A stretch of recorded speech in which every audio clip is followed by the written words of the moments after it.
Assalamualaikum warahmatullahi wabarakatuh.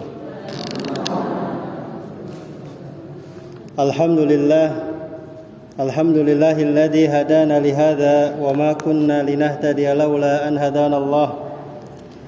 Asyhadu an la ilaha illallah wahdahu la syarika lah wa asyhadu anna Muhammadan abduhu wa rasuluhu sallallahu alaihi wa ala alihi wa ashabihi wa man tabi'ahum bi ihsanin ila yaumiddin, amma ba'd.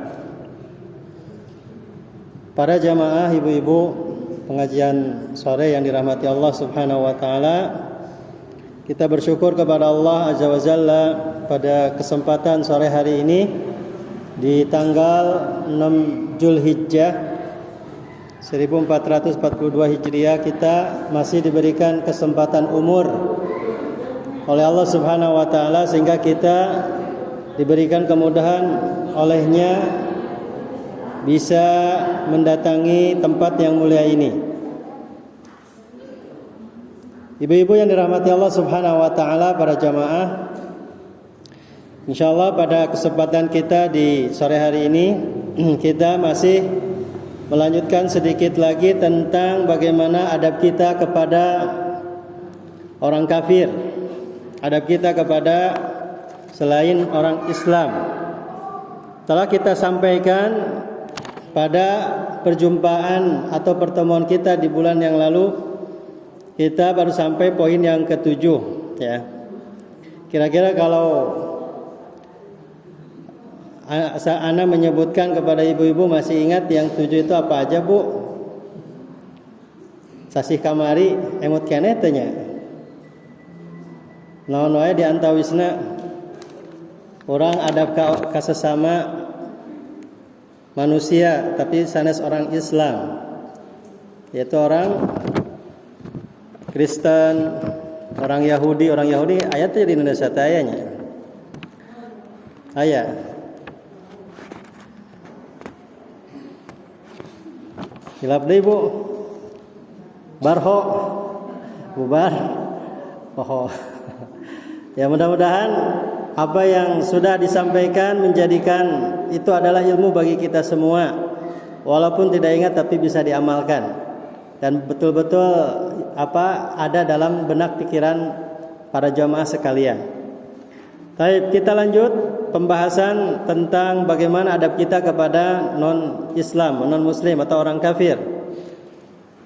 Poin yang ke-8, Syekh menyebutkan bahwasanya adamu inkahihi al-mu'minah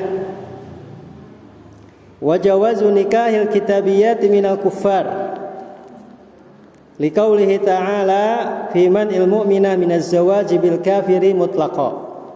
Syekh menyebutkan dalam kitabnya bahwasanya seorang muslimah, wanita muslimah tidak boleh menikah dengan orang kafir. Jadi ini yang pertama, wanita muslimah. Jadi ibu-ibu tidak boleh menikah dengan orang kafir. Itu ada larangannya.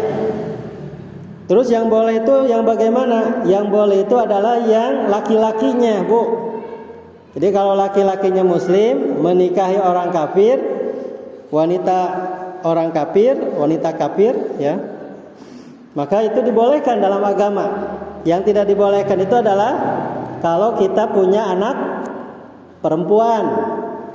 Kalau punya anak perempuan maka itu tidak boleh kalau ada yang meminang, ada yang mengkhitbah, ada yang datang ke keluarga dia agamanya orang Kristen atau orang Yahudi atau orang apa aja gitu ya, orang Buddha, orang Hindu. Nah, maka itu tidak boleh diterima.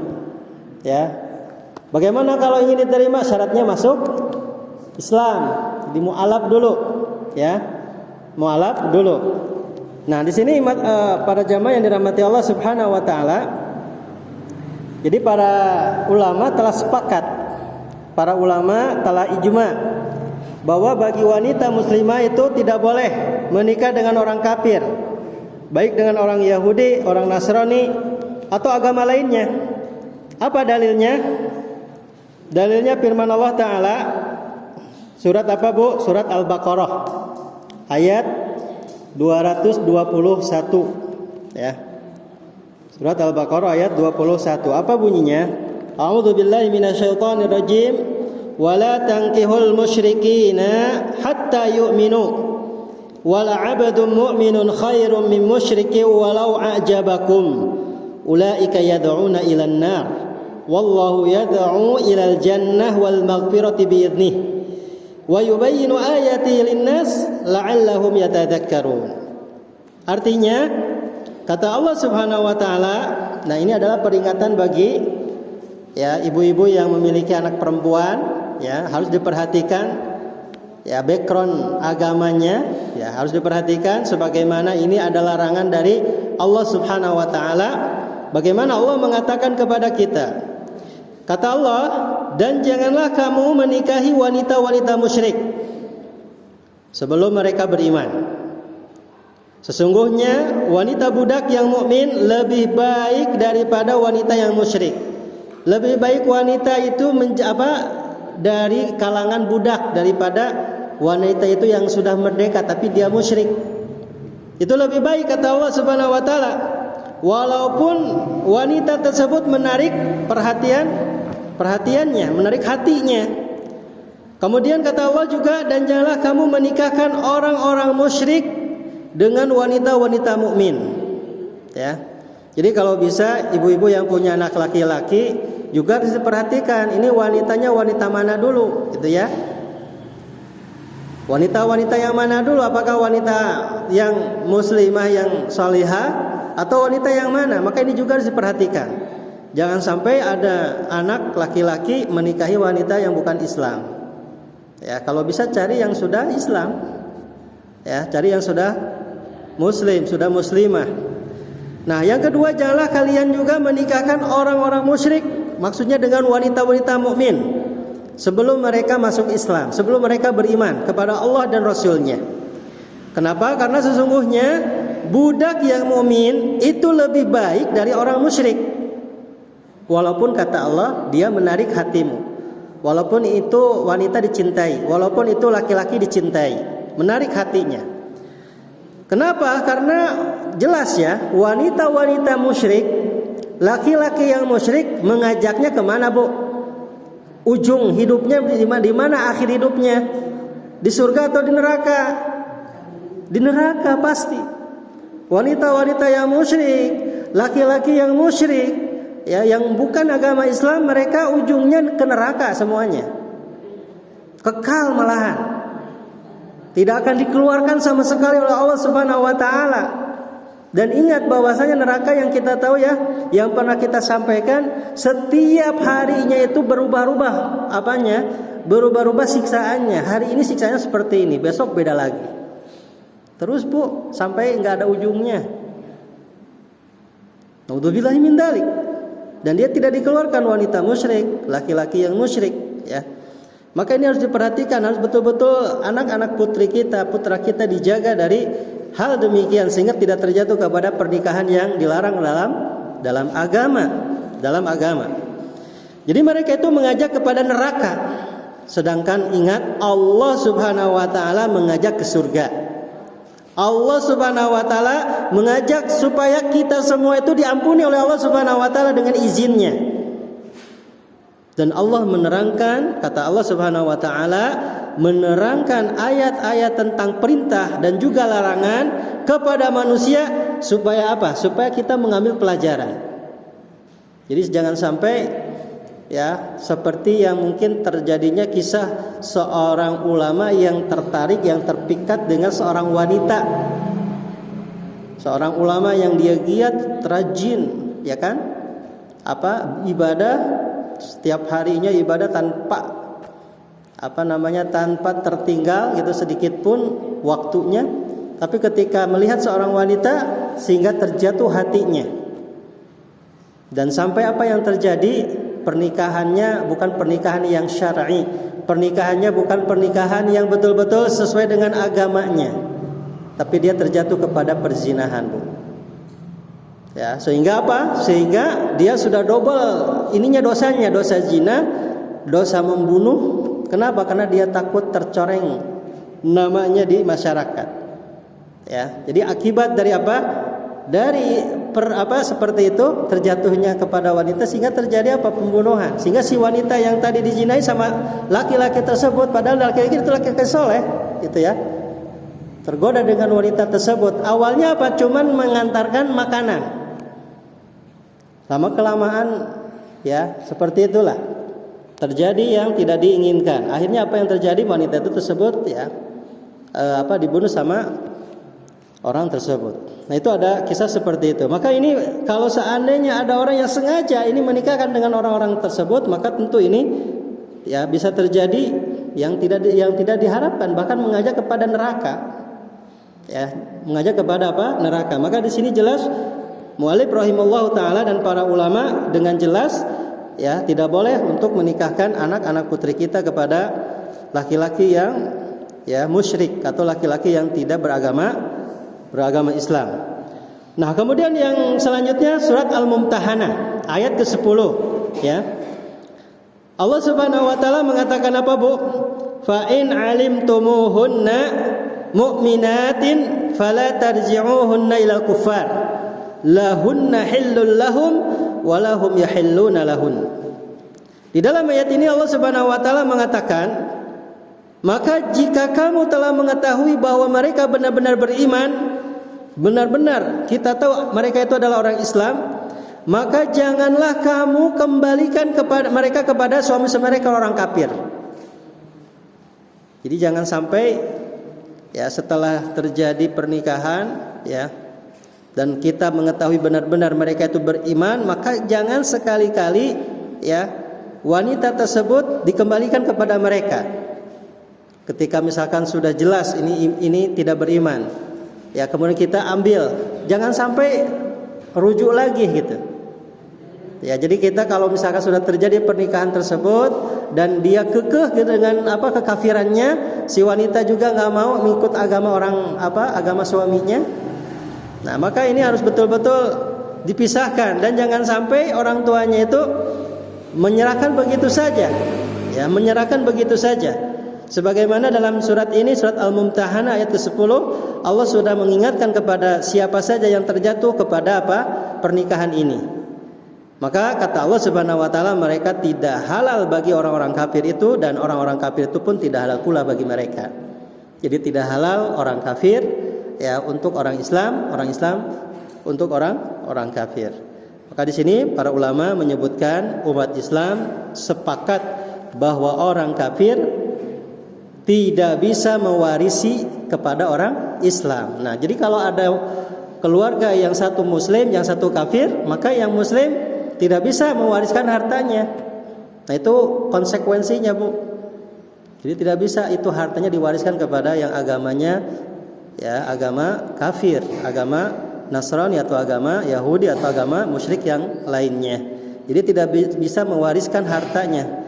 Ya, begitu juga lelaki kafir tidak dibolehkan ya mengawini wanita yang muslimah. Nah, ini adalah kesimpulan dari dua ayat tadi, surat Al-Baqarah ayat 223 dan surat Al-Mumtahanah ayat keberapa, Bu?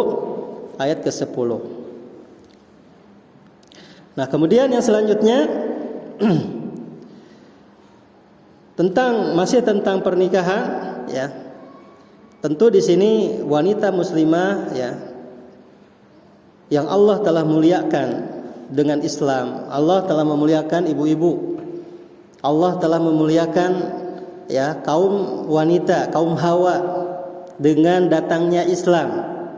Nah, maka kepada wali ya, kepada bapaknya ya kan, itu betul-betul harus hati-hati. Ya, harus betul-betul hati-hati. Dan harus betul-betul bangga dengan Islam. Kenapa?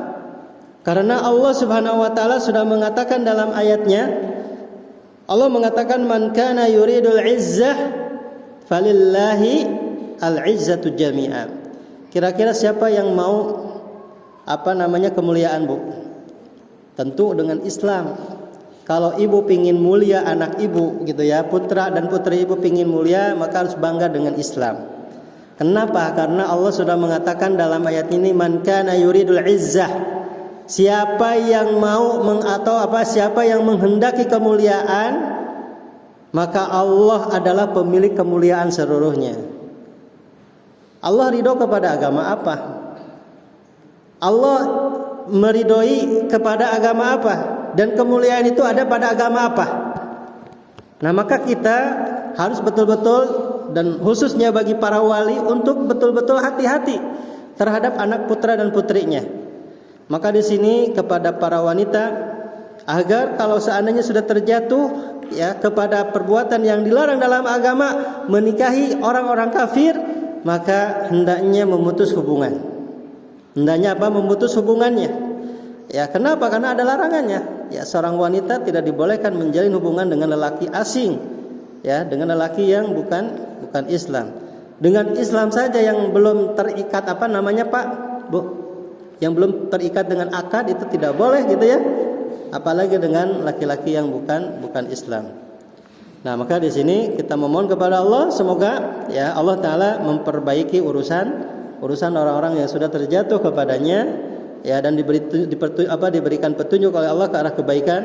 Maka tentunya ini harus diperhatikan oleh para keluarga, ya, para ibu-ibu dan juga para wali, ya, seperti itu. Nah, kemudian yang selanjutnya, poin yang ke-9, saya menyebutkan tasmituhu idza atasa wa hamidallaha ta'ala bi ay yaqula lahu yahdikumullahu wa yuslihu balakum. Idh kana ar-rasul sallallahu alaihi wasallam yata'atasu 'indahu yahudu raja ay yaqula lahum yarhamukumullah, fakana yaqulu lahum yahdikumullahu wa yuslihu balakum. Kita sesama muslim dan muslimah ada adabnya ya ketika ibu-ibu bersin. Kira-kira kalau ibu bersin, apa yang ibu ucapkan? Alhamdulillah. Kenapa alhamdulillah, Bu? Bersin alhamdulillah, bukan astagfirullah. Kalau menguap ada ucapannya, Bu. Hai. Ada ucapan doanya enggak? Misalkan ibu tunduh, nunjuk pengawasan tunduh. Aya ieu teh aya doana, ayanya Bu doana. Naon doana? Bismika Allahumma amutu wa ahya. Ya. Nah, maka doa apa? Doa bersin. Ketika kita bersin, kita mengucapkan alhamdulillah. Lalu kemudian di antara teman maksudnya yang di samping kita yang mendengar, dan itu tidak wajib, ya. Jadi boleh diwakilkan oleh satu orang. Misalkan tidak semuanya ibu-ibu yang misalkan bersin satu orang, ibu-ibu semua ini berdoa, cukup satu orang diwakilkan. Ya. Sekarang bagaimana kalau bersinnya sama-sama bareng-bareng? Kalau bareng-bareng bersinnya gimana, Bu? Sama-sama mendoakan semuanya? Iya. Boleh diwakilkan? Boleh. Boleh diwakilkan. Nah, maka di sini Islam sudah mengatur bersin saja, Masya Allah, Allah Subhanahu Wa Taala memberikan rahmat kepada kita. Rasulullah SAW mengajarkan kepada kita bagaimana rahmatnya kita kepada sesama muslim lainnya. Dalam masalah bersin saja kita mengucapkan alhamdulillah. Kemudian ketika orang mendengarnya, yarhamukallah atau yarhamukillah kepada wanita, yarhamukallah kepada laki-laki. Kalau banyak misalkan bersinnya yarhamukumullah, banyak. Domir ka, domir ki, domir kum, kakikum. Ka untuk laki-laki, ki untuk perempuan, kum untuk laki-laki dan perempuan, menunjukkan banyak orang. Ya. Nah, maka di sini bagi yang mendengarnya yarhamukumullah, yarhamukallah, yarhamukillah. Lalu terdengar apa arti yarhamukallah? Semoga Allah memberikan rahmat, memberikan kasih sayang. Ya, nikmat yang Allah berikan kepada kita, bersin itu nikmat. Plong dada kita, plong pernapasan kita. Oksigen bertambah banyak ketika kita bersin. Ya. Coba kalau enggak bersin, pengap-engap gitu ya, sesek. Tapi ketika bersin ngahaja ningali matahari supaya bersin. Atau napi aya jalmi nu ngahaja di non kunang ku bulu, hayang bersin terus. Nah, jadi jangan sampai ya seperti itu. Kalau bersin ya naluri saja, tabiat, ya alami saja. Tidak boleh disengajain, itu bisa jadi kebiasaan yang bukan baik Pak nantinya. Nah, maka bagi wanita yang ketika mendengar seperti itu, ya doanya kemudian dibalikan lagi doanya. Apa balikan doanya? Ada yang tahu, Bu? Ketika didoakan ibu yang bersin, nah ibu yang bersin mendoakan lagi kepada yang mendoakan ibu. Jadi saling berdoa, saling mendoakan antara satu sama lainnya. Apa doanya, Bu? Hah? Yahdikumullahu wa yuslihu balakum. Terang hartosna, Bu. Uninga teh hartosna naonnya? Orang kan ketika didoakan kedah terang hartosna naon kinten-kinten eta doa teh nah doa keburukan atau napi doa kebaikan.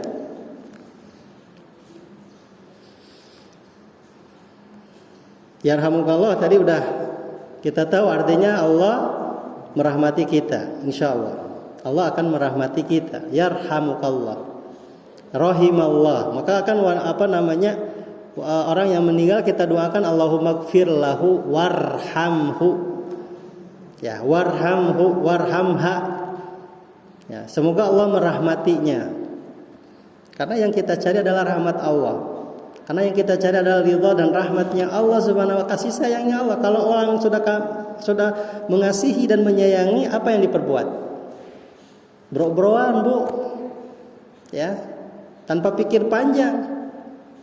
Allah saja ketika orang yang paling terakhir masuk ke dalam surga, orang yang paling terakhir, Bu, orang yang paling terakhir. Allah Subhanahu wa taala kasih surga berapa kali lipat dunia beserta kekayaan dan isinya. Dan dia jadi raja. Itu orang yang paling terakhir masuk ke dalam surga. Kurang lebih 10 kali lipat ini dunia milik kamu. Satu orang dunia yang semua ini dan isinya itu milik dia semuanya, 10 kali lipatnya. Kita aja mungkin cuman tinggal di lebih dahulu seperti ini, gitu kan? Masalah nikmat begitu banyak. Sekarang ibu memiliki dunia satu orang. Kira-kira apa yang ibu mau? Ibu memiliki dunia satu orang saja, mangga sok cek alat tepek ta dunia ku anjeun. Kang anjeun sadayana. Ditambah lagi kata Allah 10 kali lipat dari itu lagi, kata Allah. Itu yang paling terakhir masuk ke dalam surga. Bagaimana kalau orang yang sudah langsung masuk surga tanpa mampir dulu ke neraka? Nah, itu jelas ya, Bu. Jadi Allah Subhanahu wa taala merahmati hamba-hambanya melebihi rahmatnya wanita yang sayang kepada bayinya. Allah melebihi rahmatnya wanita menyayangi bayinya. Begitu disayang bayi itu kan, nangis saalit langsung dihiap. Ya seperti itu. Nah maka arti dari yarhamukallah sudah jelas. Nah arti yang ketiga, kalau alhamdulillah semuanya insyaallah uninga, alhamdulillah segala puji bagi Allah. Ya. Kemudian yang ketiga, yahdikumullahu wa yuslihu balakum. Semoga Allah memberikan apa? Hidayah. Semoga Allah memberikan petunjuk. Kenapa hidayah perlu dicari lagi? Perlu apa kita berdoa lagi hidayah, Bu? Kenapa? Alasannya kenapa kita mesti meminta hidayah? Tiap hari kita minta hidayah kepada Allah. Ihdinas siratal mustaqim. Ihdinas siratal mustaqim. Berapa kali Ibu baca setiap hari? Apakah cukup sekali ihdinas siratal mustaqim? Cukuplah minta petunjuk mung sakali. Terkadang tiap hari 5 kali dina waktu sholat. Tapi yang namanya petunjuk itu tiap detik, sepanjang napas kita minta petunjuk kepada Allah, minta hidayah kepada Allah. Betul tidak, Bu? Karena ingat bahwasanya hati manusia ini ada di genggaman Allah Subhanahu wa taala. Hati qulubun nas, hati semua makhluk itu ada di genggaman Allah Subhanahu wa taala. Allah Subhanahu wa taala menghendaki untuk membolak-balikan itu hati. Kan ada dalam satu riwayat, dan itu adalah tanda akhir zaman, apa, Bu? Apa di antara ancaman hadis Nabi SAW. Tadi pagi masih eta teh sok ka masjid, nah ari pas sore tos ka ditu deui tos ka mana? Ka gereja. Nah, tadi makan itu kadang-kadang ya bahasa gitu. Menunjukkan bahwa hidayah gitu. Karek tadi masih kene anjeuna Islam kene, nah ayeuna geus berubah deui. Berubah cepat sekali. Paginya dia muslim, sorenya dia kafir. Terbalik. Paginya dia kafir, sorenya dia muslim. Itulah namanya hidayah.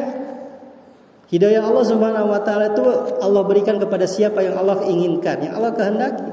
Maka senantiasa ketika kita berada dalam Islam, maka kita berdoa kepada Allah semoga Allah Subhanahu wa taala mematikan kita dalam Islam. Ya ayyuhalladzina amanu taqullaha haqqa tuqatih wa la tamutunna illa wa antum muslimun. Jadi janganlah kita ini mati kecuali kita mati dalam keadaan Islam, dan itu adalah nikmat yang paling terbesar yang tidak ada duanya. Kenapa? Karena kalau sudah meninggal tidak akan ada lagi kita untuk beribadah. Kita beribadah cukup hanya sekali ini saja, sekarang ini, Bu. Kita beramal soleh hanya cukup sekarang ini, tidak ada lagi setelah kematian, tidak ada lagi yang namanya kita beramal soleh, tetapi kita akan memetik hasilnya. Kita menanam hari ini, nah maka yang kita akan petik nanti setelah mati. Nanti kira-kira setelah mati ditampakkan ini surga, ini neraka. Kalau orang Islam ditampakkan neraka dulu. Ini neraka nih, tapi Allah gantikan dengan amal salehmu, karena amal salehmu Allah gantikan ini surga. Maka kata malaikat 6 solihan. Sok mangga gara bobo sing naon? Lamun orang nyebat bobo teh, Bu, sing tibra. Digambarkan ku para malaikat tentang surga anjeuna. Karena ruh kita itu kemana-mana. Ruh kita itu terbang di dalam surga. Ruhnya orang mukmin itu di atas, paling atas. Dan itu terdapat pada burung-burung di surga. Ruhnya orang mukmin. Namun roh orang kafir itu tidak akan sampai kepada langit. Baru sampai sudah dimentahkan lagi, dikebawahkan lagi. Itu ruhnya orang kafir. Tidak bisa masuk ke atas apa? Ke atasnya. Nah, itu diantaranya, Bu. Jadi jelas ya, doa bagaimana kalau misalkan orang kafir yang bersin. Sekarang pembahasannya. Kalau orang kafir yang bersin bagaimana? Apakah kita doakan, Bu? Supaya dapat hidayah, wa yuslihu balakum, dan supaya segala permasalahannya itu selesai tuntas. Allah memberikan maslahat kepada apa yang dia pikirkan. Kadang-kadang kita berpikir wa yuslih balakum, maksudnya ketika kita punya masalah, ketika kita menghadapi cobaan, ketika kita menghadapi ujian, maka Allah berikan jalan dan solusinya. Nah, kita doakan seperti itu bagi siapa saja, kan kalau orang muslim, ibu ada masalah, ibu ada cobaan, ibu ada ujian dan lain sebagainya, maka kita doakan wa yuslih balakum. Ya, semoga Allah memberikan jalan keluar bagi ibu-ibu semua. Nah, sekarang bagaimana dengan orang kafir? Kira-kira bagaimana kalau orang kafir dia bersin di hadapan kita? Apakah kita doakan? Dulu pernah terjadi ya, Bu ya, ketika ada orang Yahudi. Di mana di situ ada siapa? Ada Rasul. Jadi orang Yahudi ini ya, ketika dia bersin, ya ta'atasu indahu Yahudi. Jadi ada orang Yahudi bersin di samping Rasulullah SAW. Nah, orang Yahudi ini mengharapkan Rasul itu mendoakan dia. Tapi orang Yahudi apakah mengucapkan alhamdulillah, Bu? Kira-kira orang kafir mengucapkan alhamdulillah, Bu? Pernah atau napi kantos teu nguping orang kafir mengucapkan alhamdulillah? Ada enggak? Kira-kira lampami misalkan tuang atau napi tos tuang, kira-kira pernah nguping orang-orang kafir mengucapkan alhamdulillah. Tapi lillah nanti lillah Allah teh gitu. Jadi Tuhan yang 3, Trinitas kalau orang Kristen. Pernah ada? Tidak ada. Alhamdulillah itu ucapan siapa? Ucapan umat Islam. Alhamdulillah. Nah, orang Yahudi ini mengharapkan Rasul mendoakan yarhamukallah. Ya, yarhamukallah. Tapi apa yang terjadi? Nabi SAW ya tidak mengatakan yarhamukallah. Jadi harapan orang Yahudi seperti itu.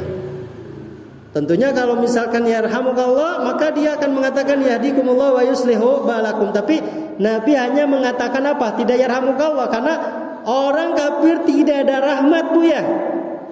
Dicabut nyawa aja nggak ada rahmat, nggak ada kasih sayangnya. Kalau orang Islam, orang Muslim ketika dicabut nyawa sakaratul maut itu betul-betul hati-hati sekali. Lamun orang mah punten heula gitu nya, dicabut nyawa bagi orang Islam mah punten heula. Jadi ada adabnya malaikat itu. Cuman nyerina seperti ditojos 70 kali tojosan jarum, Bu. Nyerina dicabut nyawa teh karena seawak-awak sadayana gitu kan, dicabut teh dirabut gitu. Seperti kumaha ngarabut akar. Katojos jarum kantos, Bu, nuju ngaput pentanya punya. Eta ngomong hiji, kinting-kinting ibu nyebat naon? Astagfirullah atau nabi aduh. Nyebat naon, Bu? Kami orang Islam nyebat astagfirullah gitu kan, katojos ku jarum. Tah anu dicabut nyawa itu diibaratkan seperti dia dicabut 70 kali tusukan jarum. Tapi kalau orang kafir lebih sulit dan bahkan ditakol heula. Takol kanan kiri atas bawah orang kafir mah, Bu. Teka tingali ku urang ayeuna. Teka tingali, lamun katingali meureun urang teh moal harirup, Bu. Sararieun ningali anu non teka tingali ku malaikat lamun aya jirimna gitu.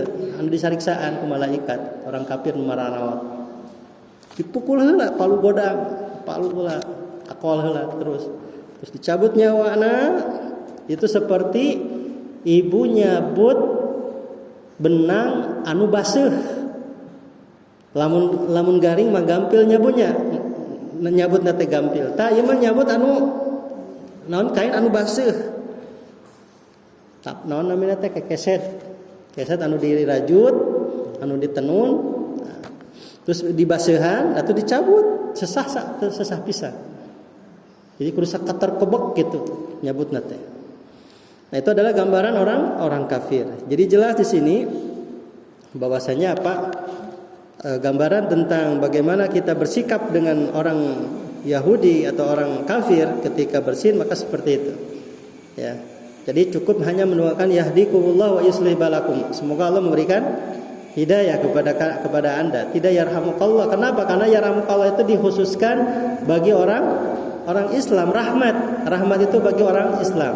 Rahmat yang Allah berikan dari sekian banyak hanya satu di dunia, Bu. Rahmat Allah Subhanahu wa taala itu cuman hanya satu. Ya. Sisanya 99 lagi nanti di mana, Bu? Nanti di mana? Di surga. 99 rahmat itu sisanya tuh di surga. Yang satu itu rahmat Allah Subhanahu wa taala diberikan kepada seluruh makhluk yang ada di dunia ini, baik orang Islam, baik orang kafir, baik orang-orang yang lainnya. Kepada semua jenis makhluk Allah, bukan hanya kepada manusia saja, kepada binatang dan kepada jin dan kepada yang lainnya. Cuman satu rahmat Allah yang Allah berikan sekarang, Bu. Ya. Dan rezeki yang Allah berikan pun hanya satu tetes.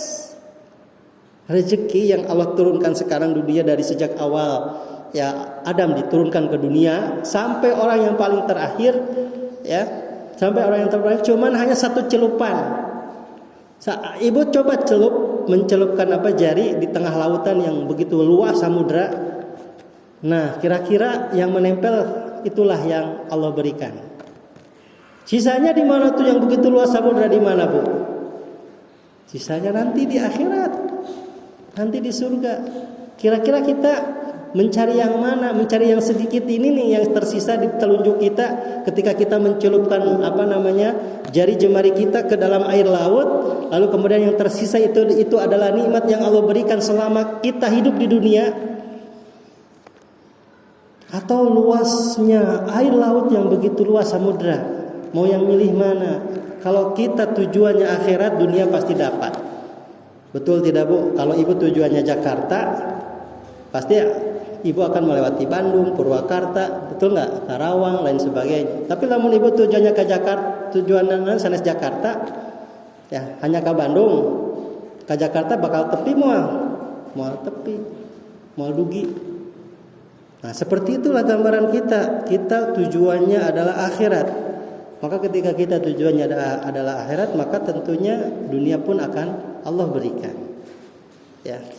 Nah, kemudian yang selanjutnya yang ke-10, la yabda'uhu bisalam. Wa in sallama alaihi radda alaihi biqaulihi wa alaikum liqauli Rasul sallallahu alaihi wasallam idza sallama alaikum ahadun min ahlil kitabi faqulu wa alaikum. Nah, di sini tentang salam, tentang mengucapkan salam. Jadi orang Islam tidak boleh memulai salam kepada orang kafir, tidak boleh mengucapkan salam dan tidak boleh memulai salam kepada orang kafir. Sekarang bagaimana kalau orang kafir salam kepada kita? Kepada kita. Apa jawaban kita kepada mereka? Kan salam itu kan artinya apa? Assalamualaikum warahmatullahi wabarakatuh. Coba Masya Allah kalimat-kalimatnya sebagaimana kalimat yang tadi ada rahmah. Ya ada rahmahnya juga Bu. Rahmat kasih sayang juga. Assalam keselamatan. Semoga kita selamat dunia dan akhirat dari segala mara bahaya, dari segala ujian, dari segala musibah yang Allah berikan. Semoga kita selamat dalam menjalaninya hidup ini. Assalamualaikum. Kemudian setelah salam apa lagi yang diucapkan? Warahmatullah. Dan semoga rahmat Allah senantiasa ada pada kita sejak kita lahir sampai kita berdiri di hadapan Allah Subhanahu wa taala di padang mahsyar. Rahmat Allah senantiasa akan Allah berikan kepada kita. Salah satu buktinya rahmat Allah Subhanahu wa taala ketika kita berada di padang pasir yang begitu panas mentari, teriknya panas matahari sampai 7 mil ya, berada di kepala kita, di atas kepala kita. Maka kita akan dinaungi oleh Allah Subhanahu wa taala dengan naungan. Ya. Nah, rahmat Allah Subhanahu wa taala. Kemudian apa lagi? Wa barakatuh. Barokah. Apa itu barokah? Apa itu barokah, Bu? Mudah-mudahan hidup ini penuh dengan berkah. Mudah-mudahan ya ibu dan bapak mendapatkan keberkahan. Nah, yang namanya berkah itu apa? Nuka terang ibu naon, Bu? Barokah teh naon, Bu? Naonnya punya barokah? Sing berkahnya urang teh. Hirup teh sing berkah, sing barokah hirup. Mudah-mudahan sing dapat barokah. Naon namina barokah? Tiap hari ku urang disebatnya punya kaputra, kapun lanceuk, ya. Kasadayana we kitu nya. Sing barokah teh naonnya? Naon, Bu? Barokah teh hartosna senantiasa urang teh ditambah kahadean, kasayan terus, kasayan deui nama deui, kasayan deui. Lamun dina tuangan mah sapiring cekap kanggo sakeluarga, Bu. Aya naonnya? Tuangan sapiring naon kira nu sapiring nu cekap kanggo sakeluarga, Bu? Naonnya? Sukro. Sukro da seueur sukro nya. Atanapi naon anu sapiring? Cekap kanggo sakeluarga, di keluarga teh ibu bapak, ibu Rama, teras putrana aya 7 meureunnya. Encan incu. Ya, cekap kanggo sadayana eta barokah. Ya. Makanan sedikit tapi bisa cukup untuk lebih. Makan untuk 1 orang tapi cukup untuk 2 orang.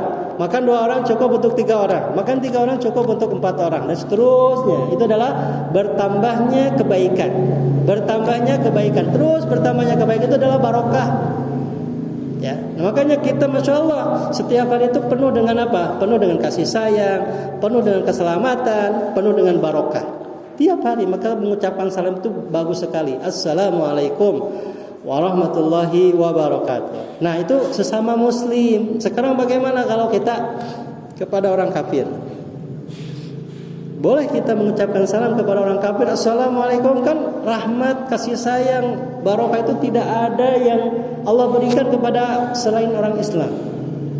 Kenapa kita mengucapkan itu? Sekarang bagaimana kalau mereka mengucapkan ini, assalamualaikum? Apa jawaban kita? Jawaban kita adalah waalaikum. Bahkan pernah ada ya orang Yahudi mengucapkan assalamualaikum, bukan assalam, jadi lamnya itu dihilangkan. Bukan assalam tapi assamu. Asam itu maknanya apa, Bu? Maknanya adalah racun. Jadi semoga kamu itu mati dengan racun. Kepada Nabi itu. Lalu Siti Aisyah menjawabnya, wa'alaikumussalam wala'nah. Maka kata Nabi, diam aja, udah biarkan aja. Maka adabnya ketika kita ketika kita ya diberikan salam oleh siapa? Oleh orang kafir, maka jawabannya cukup dengan apa? Wa'alaikum. Cukup dengan apa? Wa'alaikum. Tidak ada kata-kata selanjutnya apa? Assalam, wa'alaikumussalam, warahmatullah tidak ada, kemudian wabarakatuh tidak ada. Jadi cukup dengan wa'alaikum, dah seperti itu. Nah, itu diantaranya ibu-ibu yang dirahmati Allah Subhanahu wa taala, pembahasan kita di hari ini ya, hari Jumat ya. Jumat yang ketiga tanggal 6 Zulhijjah, dan sebentar lagi kita akan kedatangan ibadah yang sangat besar, ibadah yang sangat agung ya. Sehingga kebaikan itu kita Allah hitung dengan sehelai rambut dari binatang kurban. Allah akan berikan itu berapa banyak itu ya, bulu-bulu yang ada pada binatang, Bu ya. Coba Ibu hitung. Bulu domba ada berapa tuh, hitung. Nah, sebanyak itulah kebaikan yang ada pada ibu orang yang berkurban. Begitu agungnya ya, Bu ya. Besar sekali kita dapat hasanah, kebaikan dari apa yang kita kurbankan berupa sapi, berupa kambing dan lain sebagainya ya. Di hari-hari tanggal 10, tanggal 11 dan tanggal 12 atau 13. Nah, mungkin untuk pembahasan kita di sore hari ini cukup sampai poin 11. Tinggal satu lagi tentang tasyabbuh ya. Tidak boleh kita menyerupai orang kafir nanti ya. Mungkin pembahasannya mudah-mudahan kita bisa bertemu lagi di bulan depan, yaitu poin yang terakhir tentang tasyabbuh. Itu saja yang bisa Anda sampaikan pada kesempatan sore hari ini. Jazakumullahu khairan katsiran. Ala husni istimaikum wa barakallahu fikum. Subhanakallahumma wa bihamdika asyhadu an la ilaha illa anta astaghfiruka wa atubu ilaik. Walhamdulillahirabbil alamin. Wal afu minkunna wassalamu alaikum warahmatullahi wabarakatuh.